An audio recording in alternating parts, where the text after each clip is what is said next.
you're going to invest in buying expensive shoes, also invest in getting them cleaned right by the professionals.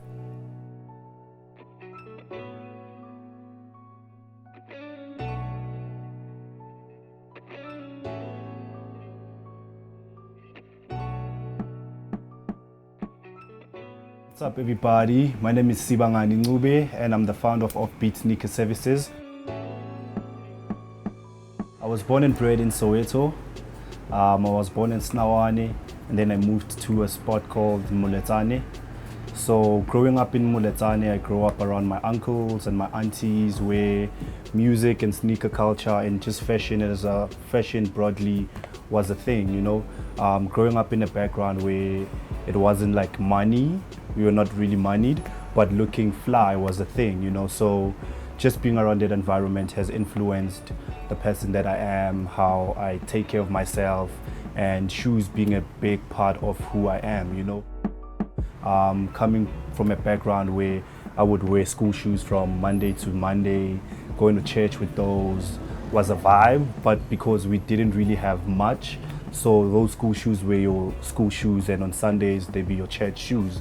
So growing up you're always aiming to do better, to have like a rotation, you know, where Monday I can rock my Nikes, on Tuesday I can rock my Reeboks. It was a thing to say I wanted to get away from this certain situation, and growing up with one pair of shoes meant you want to take care of that shoe so that you can stretch it, you know. You want to do church with it. Unfortunately, you'd have to play soccer with it. Sometimes you have to play maybe barefoot because you're not supposed to play soccer with your school shoes, but somehow you wanted to make it stretch. So taking good care of your shoe has always been a thing, you know.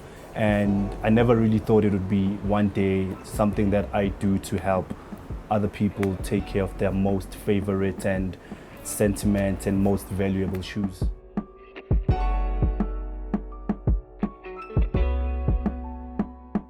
So in Soweto, sneaker cleaning has always been around, but how it was done, it was really informal, where you'd have people at their houses just having handwritten boards like "Teki Wash." And I just felt, because at the time I was working at advertising and I was really learning about branding and making things look nice. And honestly, some brands sell food. In Lokshini, we sell amakota. We would just write kota, 5 rand, handwritten, but McDonald's would come through with a really dope short bagger, with the Coke, with the sweating Coke, you know. So those are the type of things that I wanted to do. I wanted to create posters with like really dope sneakers because that would really communicate well with the sneaker market. But I wanted to take that communication tool and give it to as an experience to my neighborhood sneaker homies who may not even think they're sneaker homies because they even people in the township collect sneakers, but it's not because they're part of the sneaker culture. They're not like sneaker snobs. They just really love to look good and just collecting stuff.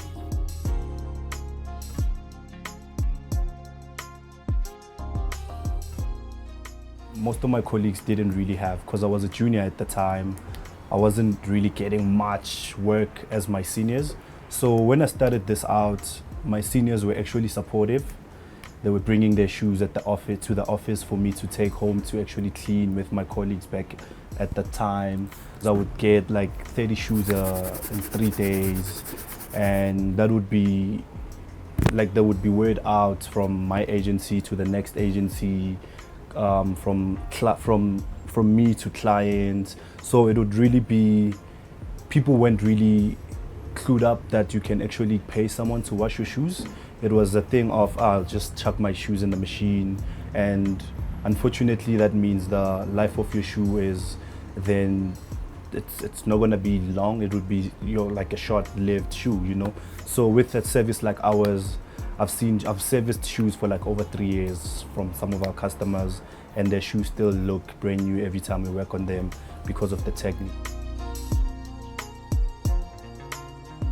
I'm actually having so much fun, having to interact with the people and also cleaning my favorite pair of sneakers and, you know, being able to be like, oh, I actually want one of those. I used to see him doing it next door, and then he came up to me like, dude, I kind of need your help.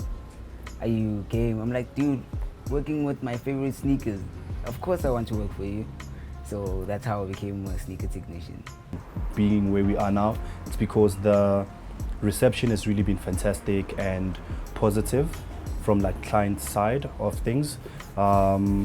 So yeah, man, it's really been dope to also just educate people why they shouldn't machine wash their shoes, how to wash certain materials, and just interacting with different shoes every day. It's just been fantastic.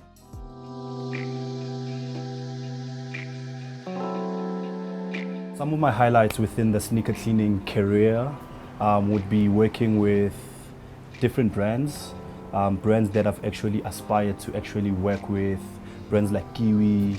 I've been fortunate enough to actually do a campaign with them, with icons like Ricky Rick, may so rest in peace. So that's just been one of my highlights, and being able to be on billboards and do campaigns that have nothing to do with sneakers, but absolutely because we stand for something as a brand, I stand for something as a brand, and featured as someone who can have a voice and actually help those brands grow as well, you know, because every brand is always trying to grow. So it's actually dope that this dude that started Offbeat, this dude that started cleaning shoes can now sell a beer, this dude can now sell an internationally renowned shoe cleaning product. This dude can also sell like a card machine, you know. So those have just been some of my highlights in my career. What makes a shoe special is where you are in life at that time and what the shoe means. Most brands now drop shoes that are like retro vibes.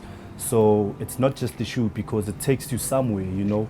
It's got that emotional sentiment where I'm rocking a Jordan 1 and my big brothers used to rock Jordan 1s when I was a kid.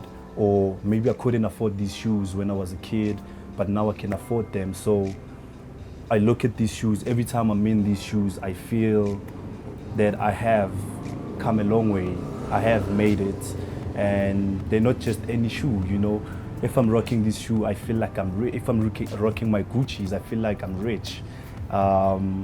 If I'm rocking my Jordan 1s, if I'm rocking my Vans, I feel like the coolest kid, you know, in college. I feel like I can take over the world, you know. I can save face, you know, with some shoes.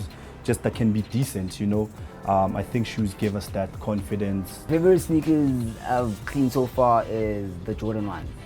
Jordan 1s, usually the white ones. I enjoy cleaning white sneakers. They always make me so happy when they come out clean. What I want to do with my life is I'm going to go to school. School starts in June, so right now I'm being here for some capital, so that, you know, and I'll be able to go to school with a little bit of cash and some sales experience.